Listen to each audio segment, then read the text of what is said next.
चलिए स्टार्ट करते हैं इलेक्ट्रोस्टैटिक का लेक्चर नंबर 3। इलेक्ट्रोस्टैटिक में क्या पढ़ रहे हैं? Electric charges and field. Electric charges पढ़ लिया था और कितने टाइप्स के चार्ज होते हैं वही पढ़ लिया था, और उनके बीच में लगने वाला फोर्स उसके बारे में भी पढ़ लिया था, जिसको कहते हैं कूलम्ब्स लॉ, है ना। कूलम्ब्स के लॉ से हमें पता चला कि दो चार्ज के बीच जो फोर्स होता है उसकी मैग्नीट्यूड होती है K Q1 Q2 upon r square, जहाँ K क्या है? इलेक्ट्रोस्टैटिक कांस्टेंट, जिसकी वैल्यू कितनी होती है?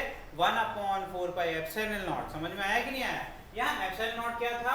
मैंने आपको बताया था एप्सिलॉन नॉट क्या होता है? परमिटिविटी। क्या कहते हैं? Permittivity of free space. तो फटाफट समझ लेते हैं what is permittivity and permittivity का क्या मतलब है। मान लो ये दो चार्जेस हैं आपके, ठीक है, दो पॉजिटिव चार्जेस हैं, ठीक, उनके बीच में क्या है बेटा? एयर है। क्या है? एयर है या फिर वैक्यूम है। क्या है? एयर है या फिर वैक्यूम।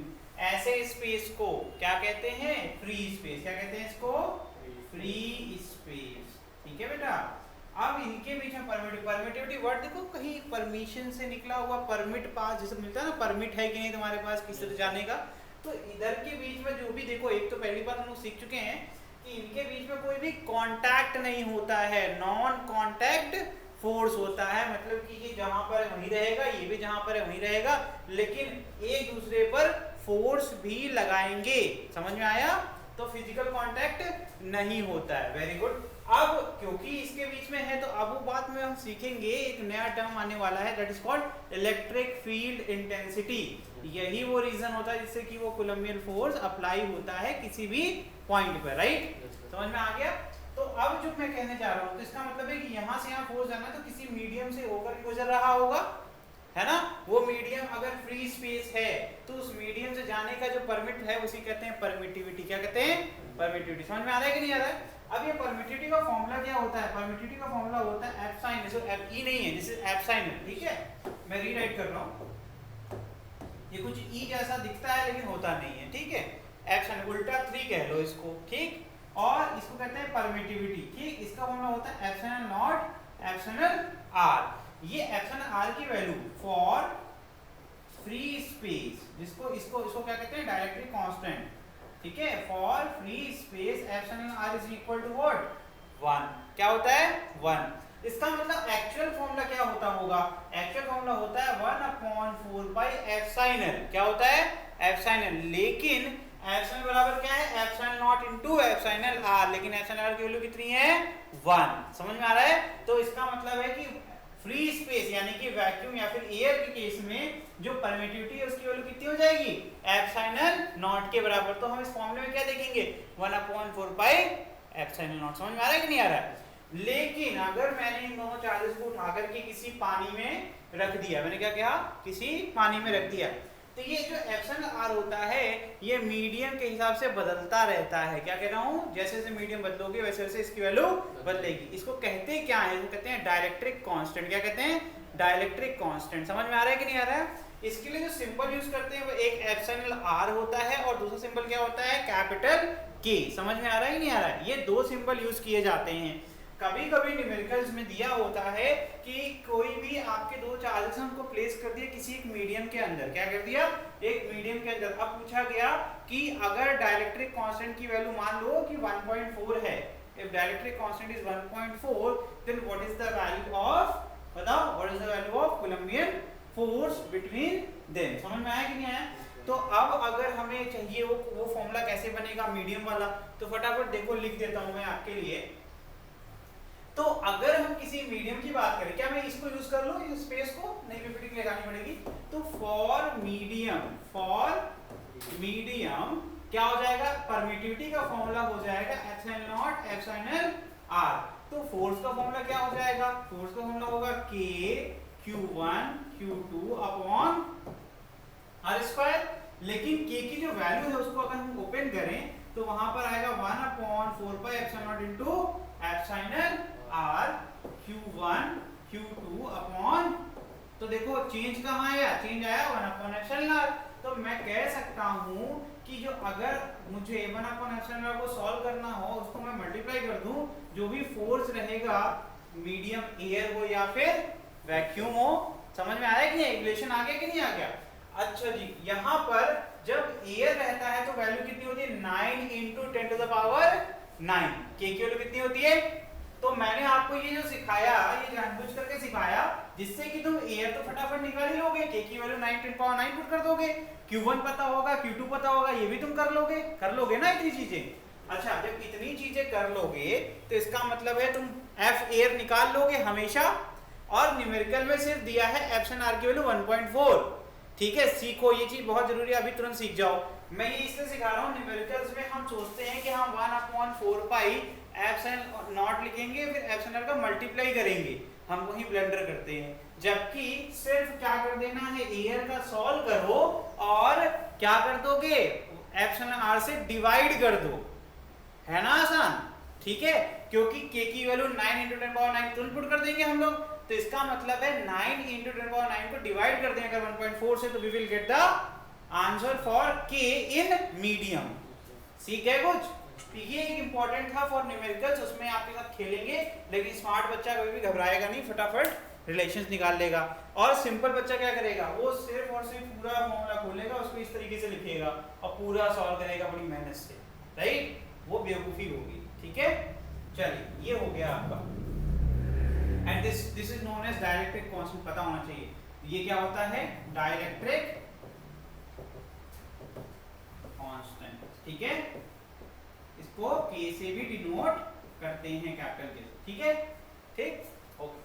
चलो अब बात करते हैं Coulomb's law in vector form. क्या कह रहे हैं, Coulomb's law in vector form. लिखिए, इसके अंदर हमने क्या ले लिया, लिखने की जरूरत नहीं, चल छोड़ जाने दो।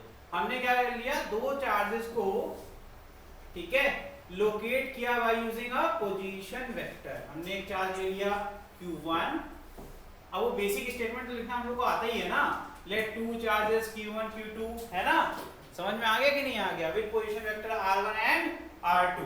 r1 क्या रिप्रेजेंट करता है, पहले चार्ज की location with respect to origin, एंड ये हो गया आपका। ठीक है, समझ में आया। मैंने क्या कहा था आपको, मैंने कहा था कि यू हैव टू रिवाइज, आपको क्या रिवाइज करना है बेटा, वेक्टर, पोजीशन वेक्टर, है ना। और अगर आपने रिवाइज किया होगा तो अब जो इनके बीच की सेपरेशन है उसको हमें निकालना पड़ेगा किसके रिस्पेक्ट में, वेक्टर फॉर्म में, है ना। कैसे निकालेंगे, बहुत सिंपल है, आप किधर से किधर को आ रहे हो, ठीक है, ये डिसाइड करेगा कि इसके बीच में जो वेक्टर है उसकी वैल्यू किस तरीके से डिनोट की जाएगी। समझ में आ रहा है कि नहीं आ रहा मैंने क्या बोला। ठीक है, तो अगर हम बात करते हैं वेक्टर फॉर्म में, तो मैं अगर कहता हूं आपसे कि R12 का मतलब क्या होगा, पोजीशन वेक्टर रिवाइज किया था, R12 का मतलब क्या होगा, 1 से 2 की तरफ, किस तरफ, 1 से, ये हो गया तुम्हारा R12 वेक्टर। R12 का मैग्नीट्यूड कितना होगा बताओ भैया, R2 वेक्टर माइनस, समझ में आ रहा है कि नहीं आ रहा है, ये हो गया आपका R12। तो R21 क्या हो जाएगा, R21 क्या हो जाएगा बताइए, R21 जस्ट अपोजिट, यहां से जब हम कहां आएंगे, Q1 की तरह, ये हो जाएगा R21 वेक्टर। ठीक है, समझ में आ रहा है कि नहीं आ रहा है। अच्छा, मैं बात करता हूं कि जो Q2 है, जो फोर्स लगाएगा वो रिपल्सिव फोर्स लगाएगा कि नहीं लगाएगा, लगाएगा ना बेटा, और Q1 जो फोर्स लगाएगा वो भी रिपल्सिव फोर्स लगाएगा, है ना।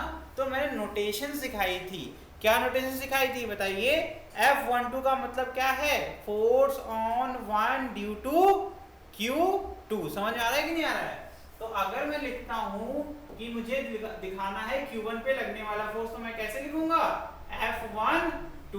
F12 का क्या मतलब होगा, लिखो फटाफट, बताओ, force on Q1 due to,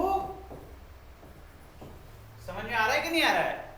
ठीक है, एंड F21 का मतलब क्या होगा, force on due to Q1। सीखे कुछ, इसका मतलब यहां में फोर्स की वैल्यू क्या लिखूंगा, F21, क्या लिखूंगा, F21। ओके, अच्छा ये बताओ, किसी भी, सुनो ध्यान से मैं क्या कह रहा हूं, मैंने कहा किसी भी स्केलर क्वांटिटी को वेक्टर बनाना हो तो क्या करना होगा, एक हमने टर्म पढ़ा हुआ है वेक्टर में, type of vector, that is called unit vector. वो क्या करता है, यूनिट वेक्टर किसी भी नॉन वेक्टर क्वांटिटी को वेक्टर में कन्वर्ट करने की कैपेबिलिटी रखता है। उसका मेन एम क्या होता है, मतलब यूनिट वेक्टर यूज क्यों करते हैं, यूनिट वेक्टर यूज करते हैं सिर्फ और सिर्फ डायरेक्शन दिखाने के लिए।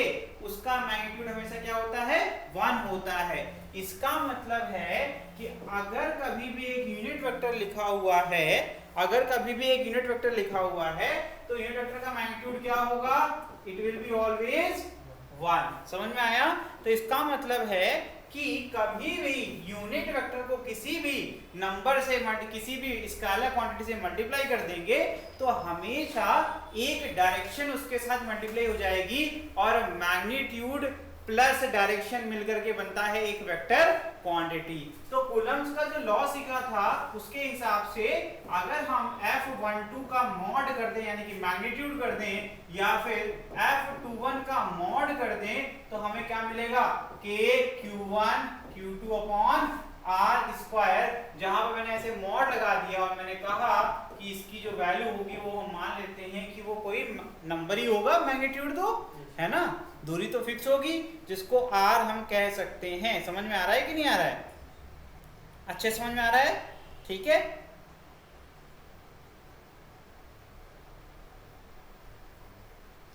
चलिए, तो ये हो गया आपका K Q1 Q2 upon R square, ये आपने मैग्नीट्यूड निकाल लिया। इस मैग्नीट्यूड को अगर हमें वेक्टर बनाना है तो हमें एक यूनिट वेक्टर को मल्टीप्लाई करना पड़ेगा। अब जो मैं सिखाने जा रहा हूं बहुत इंपॉर्टेंट है। अब देखो ध्यान से, मैंने ये R12 और R21 क्यों पढ़ाया, पहले मैं आपको एक एक करके हर चीज सिखाऊंगा। इसको मिटा रहा हूं, फिर से सिखा दूंगा, ठीक है।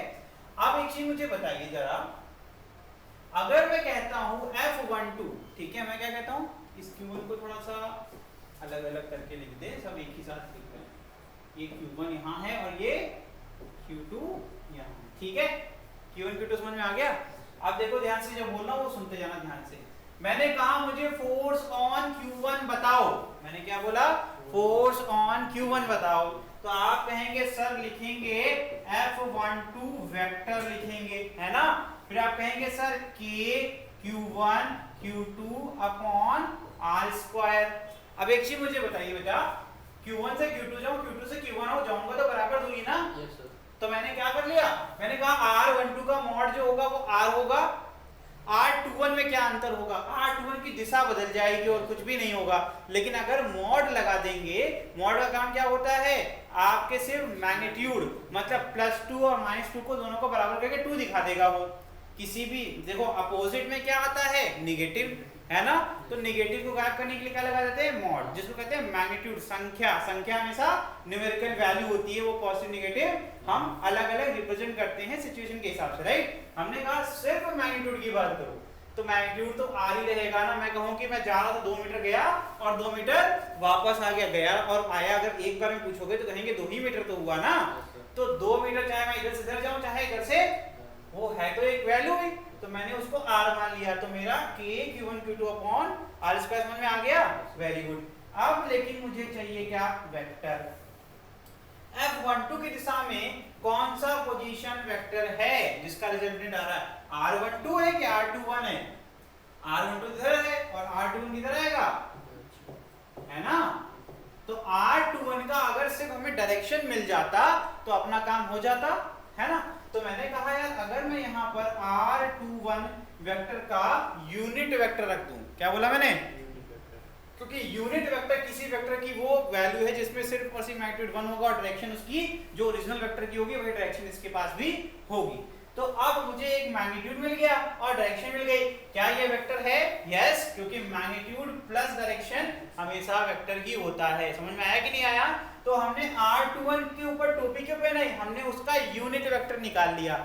हमने कोई वैल्यू नहीं ली R21 की, हमने कहा सिर्फ उसकी डायरेक्शन चाहिए, हमें वैल्यू नहीं चाहिए। और क्यों चाहिए थी, क्योंकि यही डायरेक्शन हमारे फोर्स की है और हमारे फॉर्मूले में यूनिट वेक्टर ही यूज कर सकते हैं और कुछ भी नहीं कर सकते। समझ में आया कि नहीं आया। तो इसका मतलब है प्रॉब्लम। अब इसके बाद दूसरी प्रॉब्लम क्या आई, दूसरी प्रॉब्लम ये आई कि यार ये 1-2 है, ये 2-1 है, नोटेशंस की प्रॉब्लम आ गई। क्या आ गई, नोटेशंस की प्रॉब्लम आ गई। तो हमने कहा यार ये तो बड़ी प्रॉब्लम हो गई। तो हमने कहा एक चीज और सिखाई थी वेक्टर में, क्या सिखाई थी कि नेगेटिव वेक्टर एक बहुत बेहतरीन चीज होती है। नेगेटिव वेक्टर क्या होता है, जो भी ओरिजिनल वेक्टर होता है उसी का ही अपोजिट। समझ में आया। तो इसका मतलब है अगर से डायरेक्शन से मतलब है तो मैं चाहे r12 वेक्टर को लिख दूं कि अगर ध्यान से देखता हूं कि r12 का मैग्नीट्यूड r21 के बराबर है ना भैया, ये तो सच है। Q1 से Q2 2 मीटर गए और उधर से आएंगे तब भी 2 ही मीटर आएंगे, ठीक। तो इसका मतलब वेक्टर तो सेम है, लेकिन इनके जो रिलेशन देखेंगे तो मैं कहूंगा r12 वेक्टर का नेगेटिव वेक्टर होगा r21 वेक्टर, क्योंकि उसके अपोजिट है। इसी प्रकार से r21 वेक्टर का नेगेटिव वेक्टर क्या होगा, है कि नहीं है। इसका मतलब है अब सिमिलरली अगर मैं कहूं r21 का यूनिट वेक्टर तो माइनस ऑफ r12 का यूनिट वेक्टर होगा। बात सच है, बहुत बढ़िया। तो मैं यहां कह सकता हूं अगर एक माइनस साइन लगा दूं तो ये बन जाएगा kq1 q2 upon r square into r12 का यूनिट वेक्टर। सच है। अब एक और फॉर्मूला सीखो, ठीक है। अब एक और फॉर्मूला सीखो, वो क्या होगा बताओ, मैं क्या मिटाऊं जिससे तुम्हें दिक्कत ना हो। दो मैं नया स्लाइड ऐड कर लेता हूं, जरूरत पड़ेगी अभी, ठीक है। चलो अब इसके आगे नेक्स्ट स्लाइड पे कंटिन्यू करेंगे। देखो तो यहां समझ में आया f12 vector is equal to minus kq1 q2 upon r square into r12 unit vector. अब यहाँ एक नई डेफिनेशन है, unit vector is equal to क्या होता है, ओरिजिनल वेक्टर को डिवाइड कर दो उसके मैग्नीट्यूड से। क्या कर दो, उसके मैग्नीट्यूड से डिवाइड कर दो। यही तो करोगे ना, समझ में आ रहा है। चलो अब यहाँ पर क्या मतलब हुआ इसका मतलब ये हुआ कि r12 वेक्टर अगर लिखना है तो ये हो जाएगा माइनस kq1 q2 और यहाँ पर क्या आ जाएगा उसका ओरिजिनल वेक्टर, तो यहाँ लिखूंगा r12 vector divide by r12 vector का मैग्नीट्यूड, जो कि क्या था, r था, जो कि कितना माना था मैंने, r, ठीक है। तो अगर मैं चाहूँ तो लिख सकता हूँ minus kq1 q2 upon r square में r मल्टीप्लाई करेंगे क्या बन जाएगा, r क्यूब, और ऊपर क्या आ जाएगा, वेक्टर, ठीक है। तो लिख डालो उसको।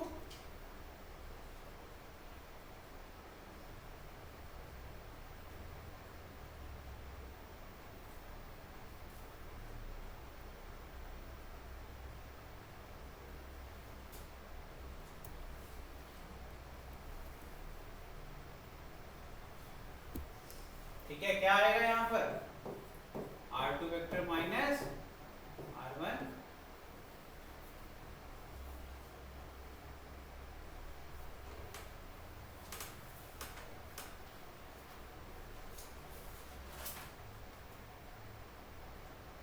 ठीक। अगर मुझे नेगेटिव साइन को गायब करना है, मुझे क्या करना है, नेगेटिव साइन को गायब करना है, तो मैं क्या कर सकता हूँ, मैं इस वेक्टर मल्टीप्लाई कर दूं, ठीक है। ये ब्रैकेट में है, बस यहाँ मैग्नीट्यूड मत देख लेना, ठीक है। तो मल्टीप्लाई कर दूंगा तो क्या हो जाएगा, kq1 q2 अब माइनस r2 और प्लस r1, तो मैं क्या लिख सकता हूँ, r1 वेक्टर माइनस r2 और नीचे क्या आ जाएगा, r। समझ में आया कि नहीं आया, आया, ओके। अब एक और चीज सीखो, तो मैं इस r को क्या लिख सकता हूँ, r is mod of r12 vector is mod of r21 vector. सच है ये, अगर मुझे दिखाओ, देखो यहाँ पर, तो r इज इक्वल टू यहाँ पर जाएगा r2 vector minus r1 vector का मॉड, ठीक है।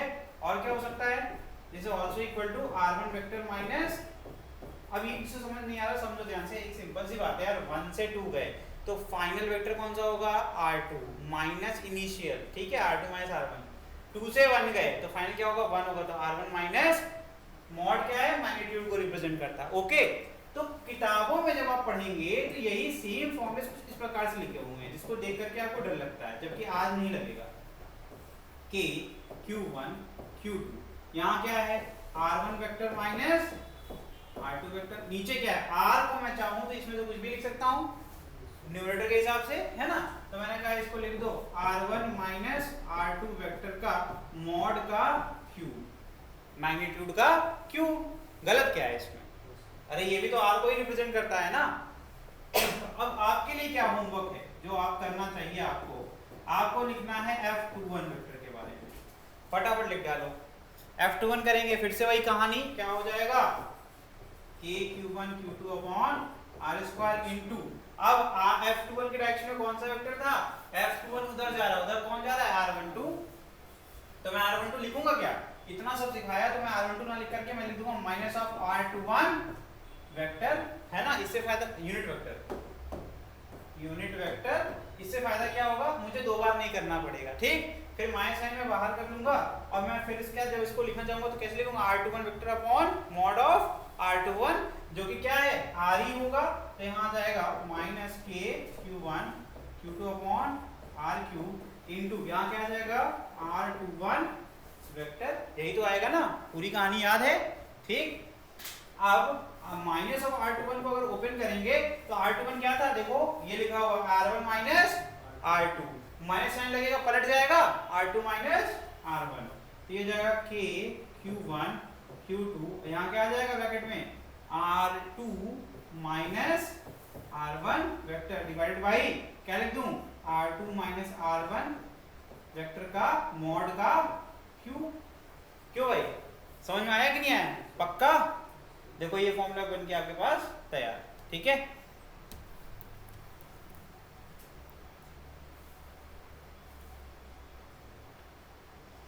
ठीक है, होमवर्क बोला और यही हो गया होमवर्क क्या, ठीक है। चले भाई आगे बढ़े, नोट करें फटाफट।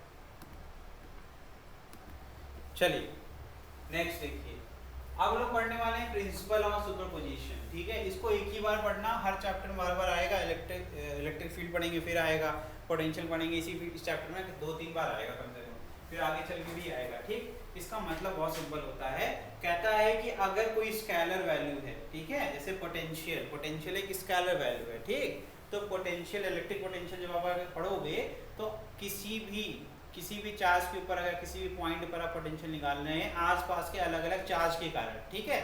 मैंने एक बात बोली कि समझ लो, ऐसे समझ लो कि मेरे ऊपर लगने वाले बल जितने भी हमारे आसपास चार्जेस हैं, ठीक, फोर्स की बात कर रहे हैं, ठीक है। तो सुपरपोजिशन प्रिंसिपल ये कहता है कि एक बार में एक पेयर ही सॉल्व करना आता है। कैसे? कूलम्ब्स के नियम के हिसाब से K Q1 Q2 अपॉन जो दो चार्जेस होंगे उनके बीच की दूरी का स्क्वायर, यही तो होगा ना। तो उन्होंने कहा कि एक काम करो कि जितने भी पेयर पॉसिबल हैं आपके सराउंडिंग में, आपके रिस्पेक्ट में, जिस एक चार्ज के ऊपर फोर्स तुम्हें निकालना है, जैसे मैं हो गया, ठीक है, तो उसको क्या करिए, सबका पेयर निकाल करके सबका अगर वेक्टर क्वांटिटी होगी तो वेक्टर सम कर लीजिए, और अगर स्केलर होगी तो स्केलर सम कर लीजिए, और जो सम होगा वही टोटल लगने वाला क्वांटिटी का, यानी कि फोर्स निकालना है, टोटल फोर्स होगा। इसी प्रकार से अगर देखो ध्यान से, एक पॉइंट चार्ज ले लिया हमने, ठीक है, एक पॉइंट चार्ज ले लिया, उसके आसपास मैंने कम से कम 20 चार्ज बना दिए। मान लो ये एक चार्ज है, Q0 कर दो इसको, चलो ठीक है। अब इसके बगल में एक चार्ज रख दिया हमने Q1, इधर रख दिया Q2, इधर रख दिया Q3, समझ में आया? एंड सो ऑन, ठीक है। ऐसे करके आप n नंबर ऑफ चार्जेस कर दो, यहाँ Qn कर दिया, ठीक है। अब मेरी बात समझो, इस मैंने कहा कि फोर्स ऑन Q0 निकालना है, क्या करना है? फोर्स ऑन Q0, तो मैं कहूंगा सबसे पहले लोकेट कर दो सारे चार्जेस को। ये क्या हो गया तुम्हारा R1, ये क्या हो गया तुम्हारा R0, ये क्या हो गया तुम्हारा R2, ये क्या हो गया तुम्हारा R3। समझ में आया? पोजीशन वेक्टर सिखा दिया ना मैंने, अब तो कोई दिक्कत नहीं है। और ये क्या हो गया तुम्हारा Rn, इसमें कोई दिक्कत नहीं। तो पेयरिंग कहाँ बनेगी? एक पेयर ये बनेगा, एक पेयर ये बनेगा, एक पेयर ये बनेगा, और ऐसे कितने जितने भी चार्जेस होंगे उतने पेयर बन जाएंगे। कोई दिक्कत हुई नहीं। अब यही तो सुनो, अब एक बार में एक ही तो सॉल्व करना है, टेंशन किस बात की? पोजीशन वेक्टर सीधी लिया अपन लोगों ने निकालना है ना, तो हमें हमेशा Q0 की तरफ ही जाना है, ठीक, क्योंकि इसके ऊपर लगने वाला फोर्स निकालना है। हमने उसका नेचर क्या मान लिया? आपके हिसाब से मान सकते हो, मैं तो कहता हूँ पॉजिटिव मान लिया मैंने, और सराउंडिंग में भी मैंने पॉजिटिव चार्ज लिए, तो सब पे लगेगा फोर्स क्या? रिपल्सिव लगेगा, और इनको कनेक्ट करने वाली जो स्ट्रेट लाइन होगी उसी डायरेक्शन में लगेगा, उसी लाइन के अराउंड लगेगा ना। इसी प्रकार से ये Q2 की वजह से यहाँ से कनेक्ट कर दो, और ये हो गया तुम्हारा फोर्स, ठीक है। फिर Q3 का कनेक्ट कर दो, और ये हो गया तुम्हारा फोर्स, राइट। अब Qn को कनेक्ट कर दो, और ये हो गया तुम्हारा फोर्स। समझ में कुछ आया? एक साथ दिखा दिया मैंने, तो ये चीज क्लियर हो गई कि एक ही बिंदु पर ढेर सारे वेक्टर का सम करना है। कर लेंगे कि नहीं कर लेंगे? ठीक, फिर भी नहीं आ रहा है, डर लग रहा है, ये भी नहीं पसंद है, तो ठीक है कोई बात नहीं, एक बार में एक सॉल्व कर लो, एक बार में एक सॉल्व कर लो, ठीक है भैया, कोई दिक्कत नहीं है। अब एक बार में एक सॉल्व करोगे तो यहां पर निकालोगे, पहले क्या निकालोगे, देखो 1 से 0 की तरफ जा रहे हैं, तो वेक्टर क्या बनेगा आपका, बताओ, r1 ये तो बनेगा ना, और r1 0 क्या हो जाएगा भाई, r0 माइनस, क्या ये समझ में नहीं आता है, ये समझ में आता है, अगर हम मैग्नीट्यूड निकाल लेंगे तो हमें मॉड मिल जाएगा। समझ में आ गया, क्या हम लोग ने फॉर्मूला पीछे बना लिया है, बिल्कुल बना लिया है, वेक्टर फॉर्म सीख लिया है, बिल्कुल सीख लिया है, तो कर सकते हैं ना सॉल्व, जब आपको न्यूमेरिकल मिलेगा you will get the values also, आपको वैल्यूज मिल जाएगी। समझ में आ रहा है, तो इस तरीके से सुपरपोजिशन प्रिंसिपल का एप्लीकेशन होता है। ये लॉ हमेशा दो से ज्यादा चार्जेस जब प्रेजेंट होते हैं उसमें ही लगता है, दो चार्जेस में कभी भी सुपरपोजिशन की जरूरत नहीं पड़ेगी, क्योंकि एक ही पेयर बनेगा। जब भी एक से ज्यादा चार्जेस लगाएंगे किसी सिंगल चार्ज से फोर्स, तो वहां सुपरपोजिशन प्रिंसिपल ही लगेगा। अब पढ़ दें, देखो Coulomb's force is a two body interaction, क्या लिखा है, उसकी लिमिटेशन क्या है, सिर्फ दो ही चार्ज का इंटरेक्शन निकाल सकता है। implying that electrical force between 2 point charges is independent of presence or absence of other charges, and so the principle of superposition is valid, that is force on a charged particle due to number, क्या बोला, due to a number of point charges, क्या बोला उसने कि ढेर सारे charges अगर हो, ठीक है, रिजल्टेंट ऑफ फोर्सेस, क्या बोला कि सारे जो लगा रहे हैं चार्जेस अपना अपना बल लगा रहे हैं उनका रिजल्टेंट निकालो due to individual point charges, एक एक चार्जेस के द्वारा लगाए गए फोर्स का रिजल्टेंट निकाल लो। तो what when a number of charges are interacting the total force on a given charge is vector sum, क्या बोला, वेक्टर सम, यानी कि वेक्टर अलजेब्रा का लॉ लगेगा। इसीलिए कहा था कि एडिशन ऑफ वेक्टर एडिशन सीख के आना, यही तो बोला था मैंने कल, ठीक। Forces exerted on it by all other charges individually, तो मैं क्या कहूंगा, मैं लिखूंगा अगर फोर्स ऑन Q0 निकालना है तो आपको क्या करना पड़ेगा, F10 F01, नोटेशन याद रखना, जो पहले आएगा उसके ऊपर बल लगा है और बाद में जो आएगा वो बल लगा रहा है, फिर 0 2 फिर 0 3 और 0 n, समझ में आया कि नहीं आया। इन सब का वेक्टर एडिशन करेंगे तो हमें क्या मिल जाएगा, नेट फोर्स मिल जाएगा। इसी लॉ को कहते हैं सुपरपोजिशन प्रिंसिपल। समझ में आ गया, ठीक। अच्छा, अगर इसका हमें रिजल्टेंट फॉर्मूला लिखना है तो मैं क्या कह सकता हूँ, अच्छा मैं लिख के दिखाता हूँ तुमको, तो KQ0 Q1 अपॉन, अगर मैं इनकी विषय कोई डिस्टेंस मान लेता हूँ, मैं कहता हूँ कि डिस्टेंस क्या है, सिंपल नोटेशन के लिए मैंने कह दिया, मान लो R1, क्या मान लिया, R1, ठीक। पोजीशन वेक्टर मैंने लिखा हुआ है, मुझे पता है, मैं नोटेशन की बात कर रहा हूँ, ऐसे लिख दिया मैंने, ठीक। नहीं चाहो तो तुम लिख लो 0 1 1 0 लिखते रहो, ठीक है। तो हमने ऐसे लिख दिया R1 स्क्वायर और यहाँ क्या लग जाएगा, ठीक। इसी तरीके से KQ0 Q2 upon R2 square R2 cap, ठीक, समझ में आया। फिर KQ0 Q3 upon R3 square और R3 कैप, है ना, R3 कैप यूनिट वेक्टर, ठीक, एंड सो ऑन, राइट। समझ में आ रहा है। इसमें से क्या कॉमन ले सकते हैं, बार बार KQ0 आ रहा है, सब में आएगा, उसको बाहर निकाल सकते हैं, तो हमें क्या मिल जाएगा, हमें मिल जाएगा जिसमें चार्ज बदलेगा बार बार और उसका पोजीशन वेक्टर के साथ उसका मैग्नीट्यूड ही बदलेगा। जो भी पोजीशन आपका पोजीशन वेक्टर का जो उनके बीच का पोजीशन वेक्टर आएगा, मैंने क्या 1 2 3 क्यों लिखा ताकि नोटेशन सिंपल लगे। आपको अभी भी डर लग रहा है तो मैं क्या कहूंगा, कुछ मत करो यार, R10, ठीक, फिर R20 R30 और R लास्ट में क्या आएगा 0, RN0, यही तो आएगा ना। तो इससे भी डरने की कोई जरूरत नहीं, इसे सिंपल लिखने के लिए हमने लिख दिया, लेकिन अच्छे समझते चलोगे तो दिक्कत नहीं आएगी। अगर आप फिगर से रेड करोगे तो बिल्कुल मत करना इसमें, ठीक है। समझ में आ गया कि नहीं आ गया, क्योंकि फिगर से देखोगे तो तुम्हें R1 R2 दिक्कत करेगा। चलो मैं यार सेफ साइड खेलता हूँ, मैं इसमें लिख ही देता हूँ,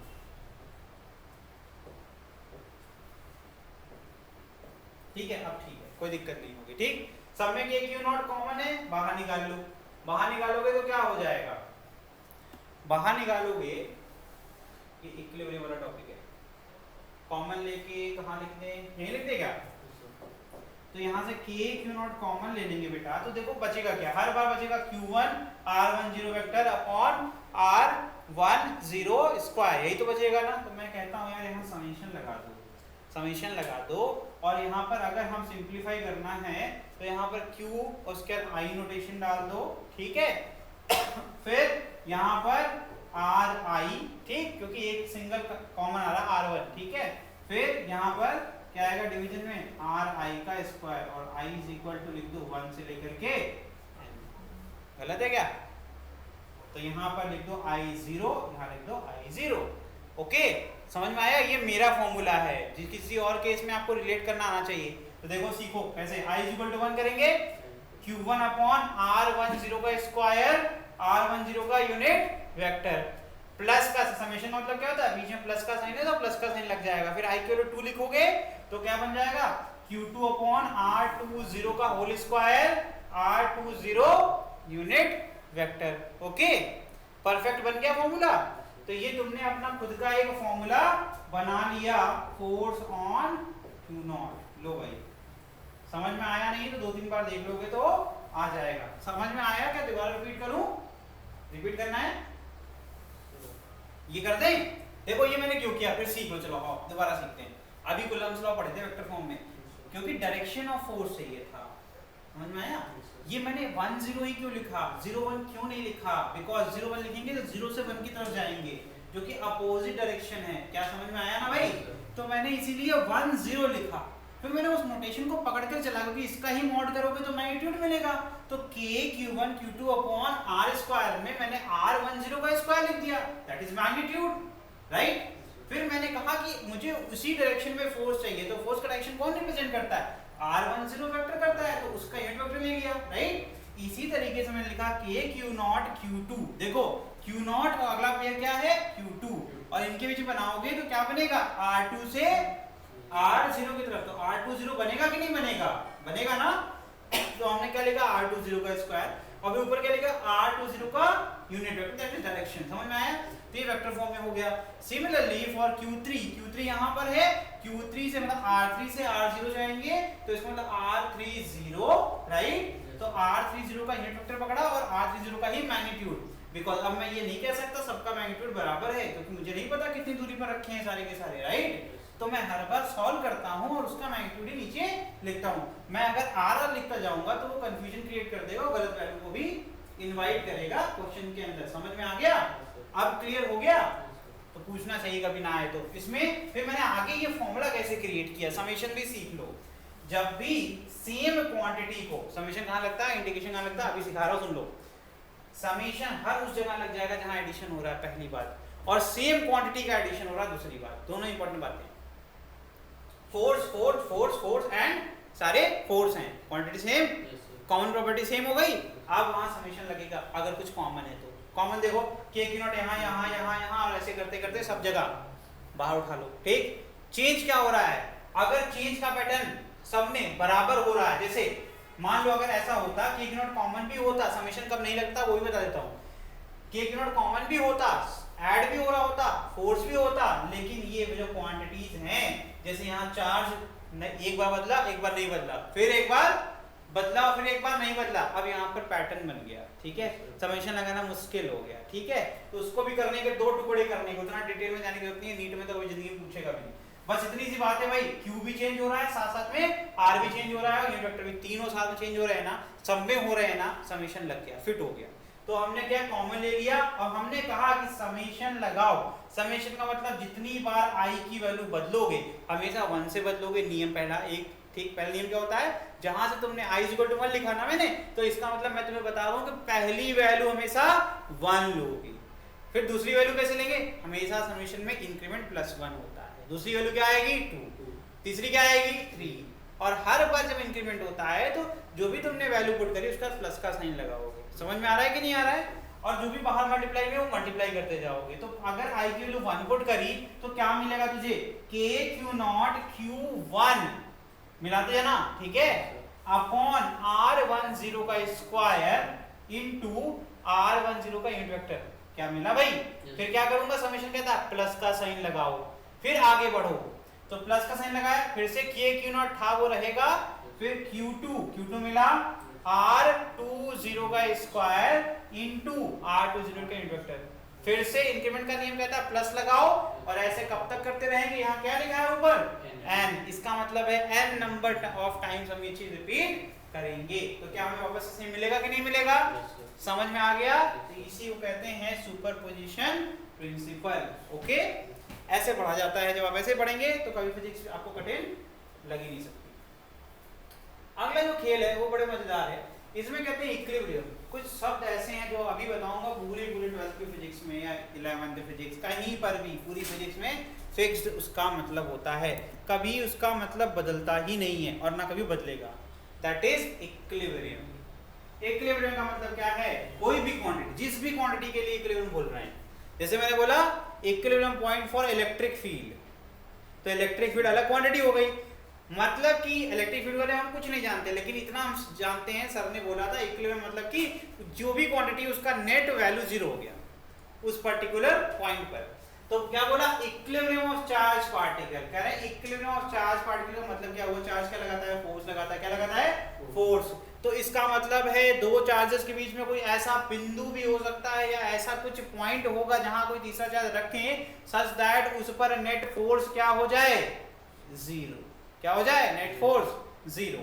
और अब जब मैं बात करूंगा तो हमेशा दो चार्जेस से ज्यादा की बात करूंगा, इसीलिए सुपरपोजिशन प्रिंसिपल मैंने पढ़ाया। क्या किया मैंने? सुपरपोजिशन प्रिंसिपल आपको पढ़ाया ताकि आपको आदत हो जाए दो से ज्यादा चार्जेस देखने की। समझ में आया? चलिए अब शुरू कर सकते हैं। क्या कर सकते हैं? देखिए, तो पहला केस कहता है यहां पर equilibrium net electric force on every charge particle is 0। चाहे ये और ये मिलकर के जो फोर्स लगा रहे हैं वो 0 हो जाए, चाहे ये वाला भाई इस पर और इस पर जो लगाता है वो 0 हो जाए, चाहे तीसरा वाला भाई इन दोनों पर लगाता है वो 0 हो जाए। समझ में आया? मतलब तीनों चार्ज अपनी जगह पर क्या खूंटा गाड़ के बैठे हैं, कोई उनको कहीं हटा नहीं सकता। समझ में आया?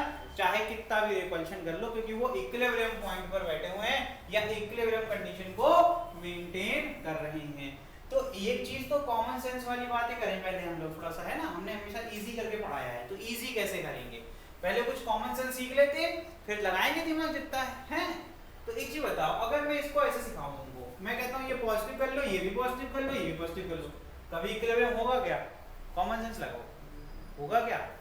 कोई एक हो सकता है लेकिन दूसरा तो नहीं होगा। जैसे कि इस भाई को कहते हैं कॉर्नर वाले, तो कभी भी आपके दिमाग में ये आ सकता है सर ये इसको रिपेल कर रहा है, ये इसको रिपेल कर रहा है, सर आपने सिखाया था ये इक्विलिब्रियम हो गया। चल तेरी बात मान ली, चल तेरी बात मान ली, लेकिन वो तब होगा जब ये अपनी जगह टिक पाएगा। जब Q1 Q2 अपनी जगह टिक पाएगा तब तो। अब देखो क्यों नहीं टिक पाएगा? ये वाला भाई इसको ढकेलेगा, वो वाला भाई भी इसको ढकेलेगा, यही तो होगा ना। ये वाला भाई इसको ढकेलेगा, ये वाला भाई भी इसको ढकेलेगा। क्या ये दोनों अपनी जगह पर रह पाएंगे कभी? जब ये दोनों अपनी जगह पर नहीं रह पाएंगे तो स्मॉल q को भी डिस्टरबेंस फील होगी। सही है कि नहीं है? तो इसका मतलब है इक्विलिब्रियम तो तभी होगा जब, अब देखो सेकेंड पॉसिबिलिटी देखते हैं, इसको मैंने प्लस कर दिया, इसको मैंने माइनस कर दिया, इसको मैंने प्लस कर दिया, मैंने थोड़ा चेंजेस कर दिए। जरा आप देखो, ये वाला भाई इसको खींचेगा, ये वाला भाई इसको खींचेगा, काम बन रहा है ठीक। ये वाला भाई इसको खींचेगा और ये Q2 क्या करेगा? इस पे भी काम बन रहा है।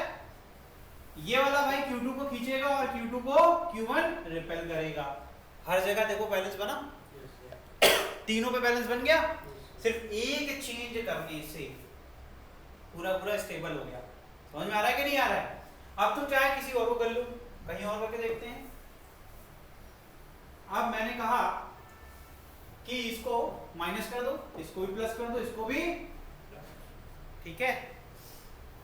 माइनस क्यों क्या करेगा? खींचेगा।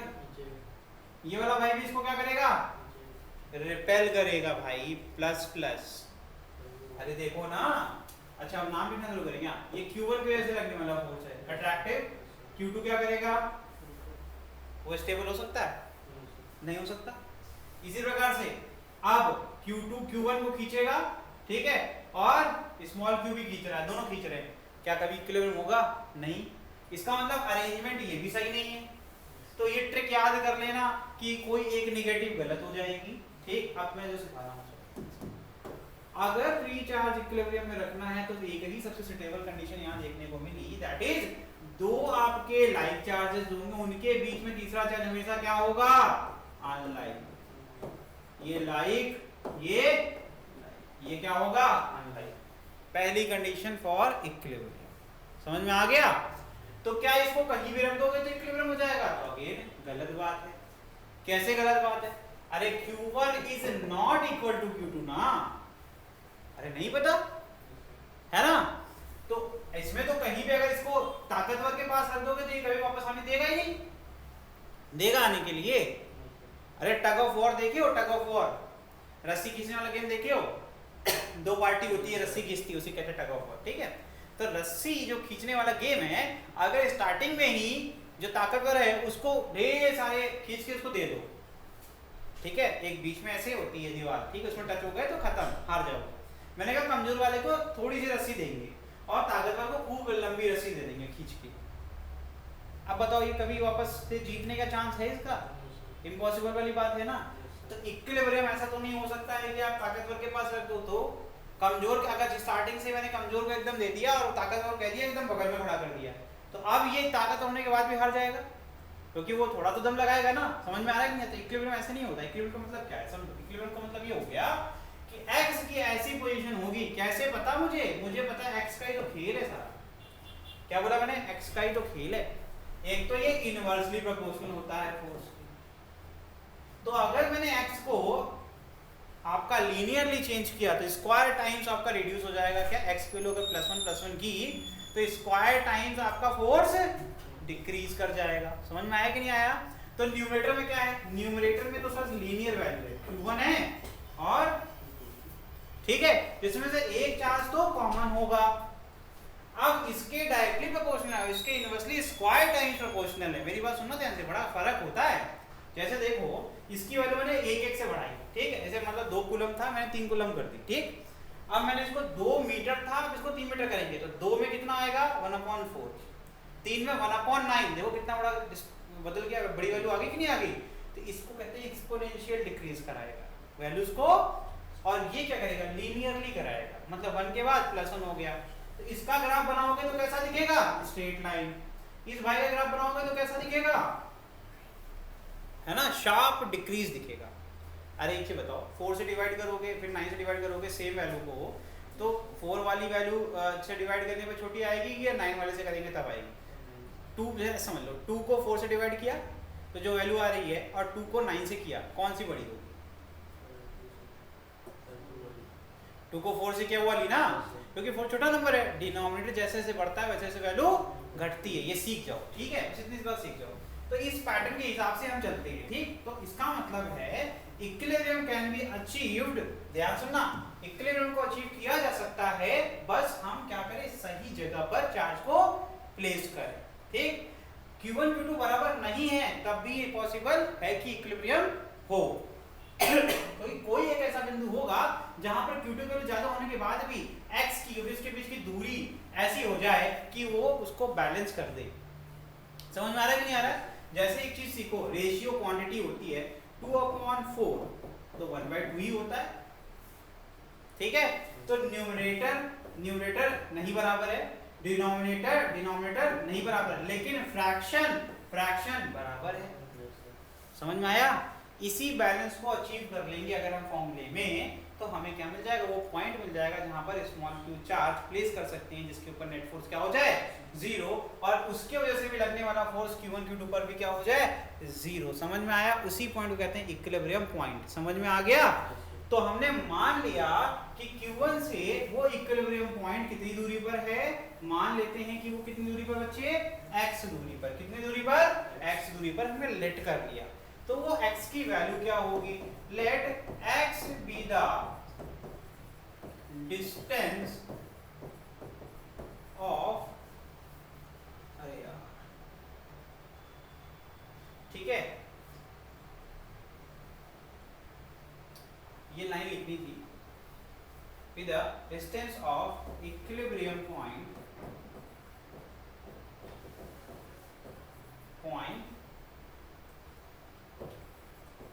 From Q1। हमने क्या कह दिया कि x वो दूरी है इक्विलिब्रियम पॉइंट की किससे, Q1 से। ठीक, अब अगर हम टोटल फोर्स निकालना चाहते हैं किसके ऊपर, स्मॉल q के ऊपर, क्या कह रहा हूं मैं, स्मॉल q के ऊपर अगर मैं टोटल फोर्स निकालना चाहता हूं तो वो क्या होगा, मिटा दूं क्या इसको।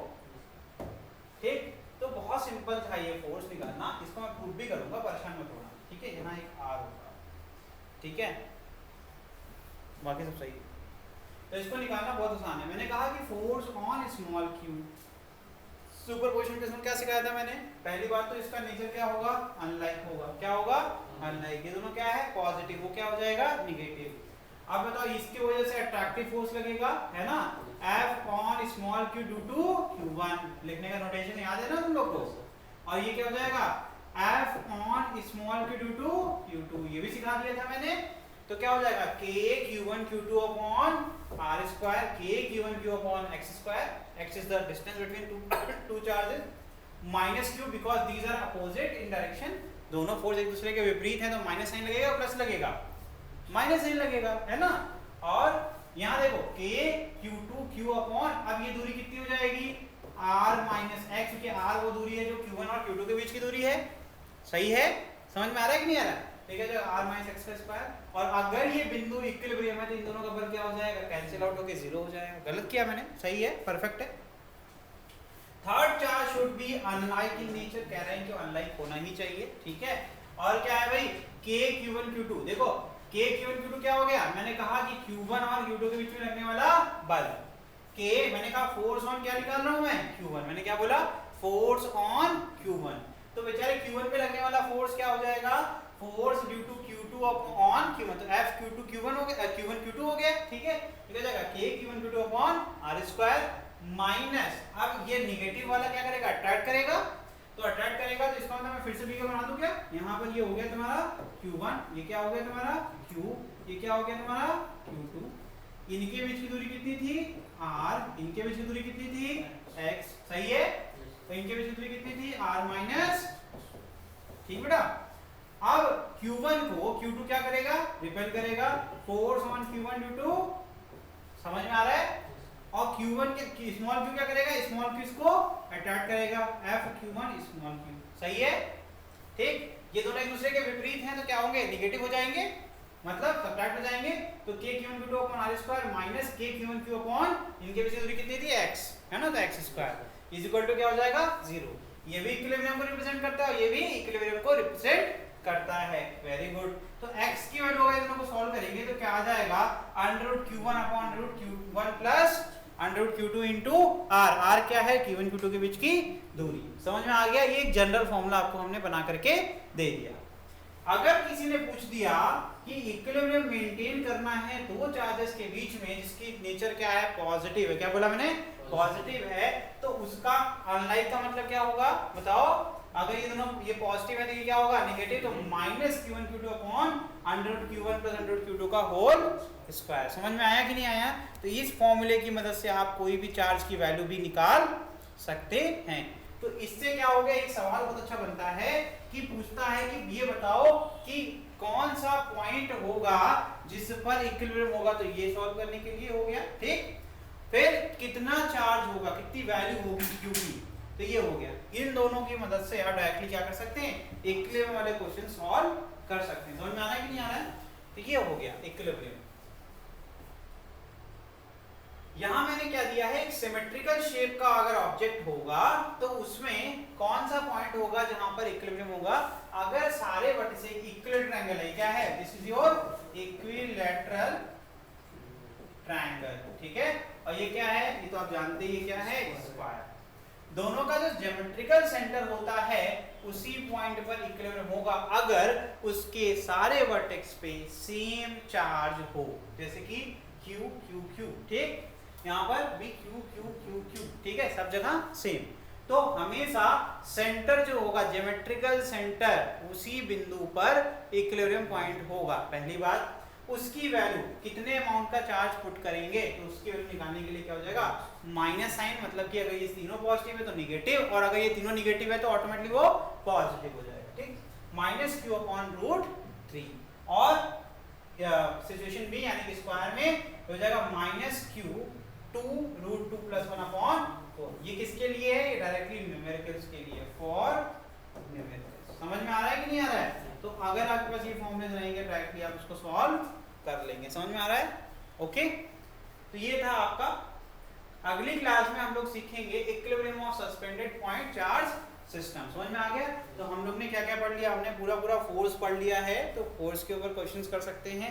इक्विलिब्रियम बिटवीन टू चार्जेस, जो कि क्या है? एक लीनियर आपका लैटरल, आपके माफ करना, हॉरिजॉन्टली प्लेस्ड है, हॉरिजॉन्टली किसी एक वायर पे प्लेस है या फिर हॉरिजॉन्टली किसी दो पॉइंट पर प्लेस है। ओके, उसके क्वेश्चंस कर सकते हैं।